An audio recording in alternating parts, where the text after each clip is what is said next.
Yan mga kamongs, nakapapisa na naman tayo ng bagong sisiw. Ayan. Yan mga kamongs, ang sisiw ng aking manok. Yan. Ang gaganda ng sisiw ng aking mga manok. Ayan mga mongs. Ayan.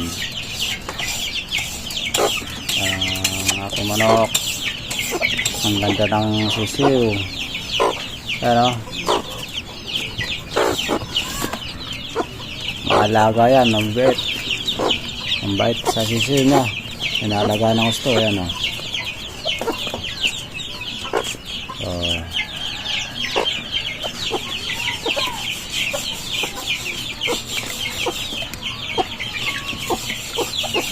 yan.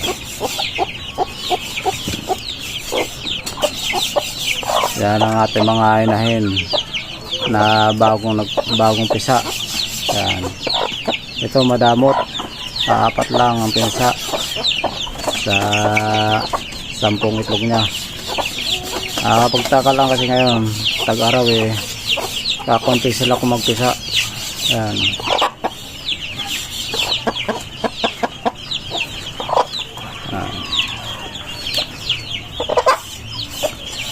Mabuti pa itong ano ko.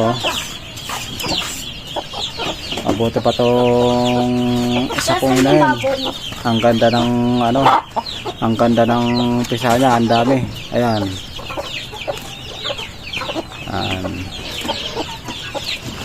At ang ating bibi. Ayan. Ito ganoon din. Kakunti lang din ang pisa. Pipito lang. Ayan. Mahina ang pisa yung ating mga inahin.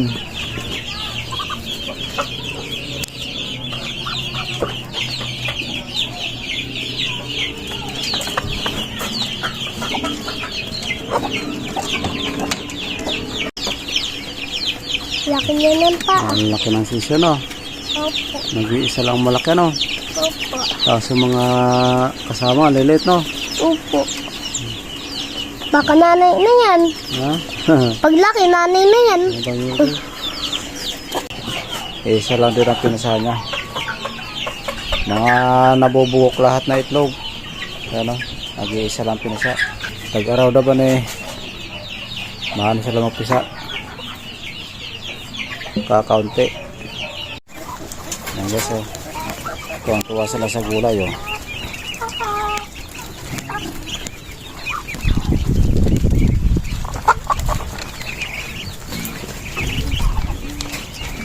gusto nila ang balat na repolyo.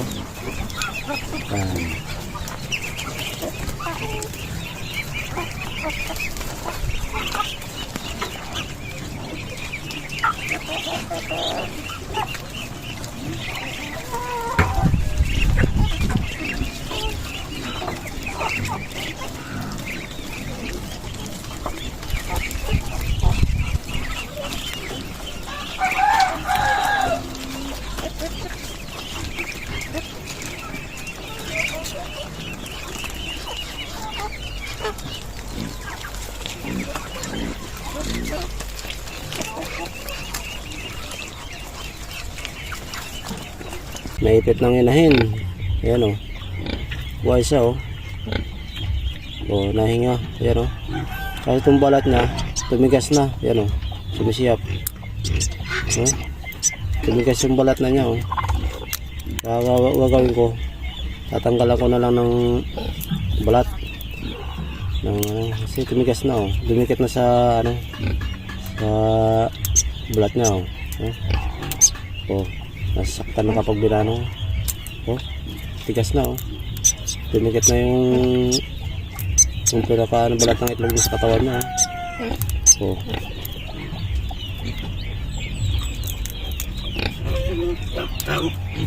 Nadagaanan ng inahin. Oh. Wawa naman oh. Oh. Oh.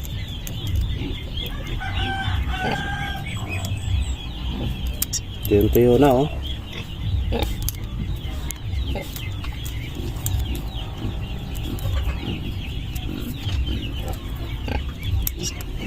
Sasaktan na kapag tatanggal ko ano kasi dumikit yung balahibo niya. Oh. Eh, tuyo-tuyo na oh. Oh. Oh. Tumasama na nga yung balayban namin sa ano. Ano.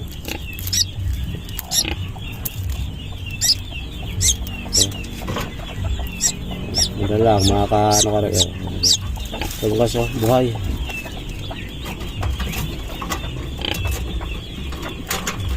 Oh.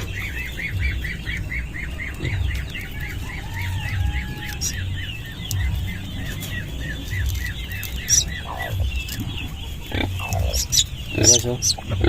Tuyo raw. Na ano, na talagang nadagkanan ng inahin.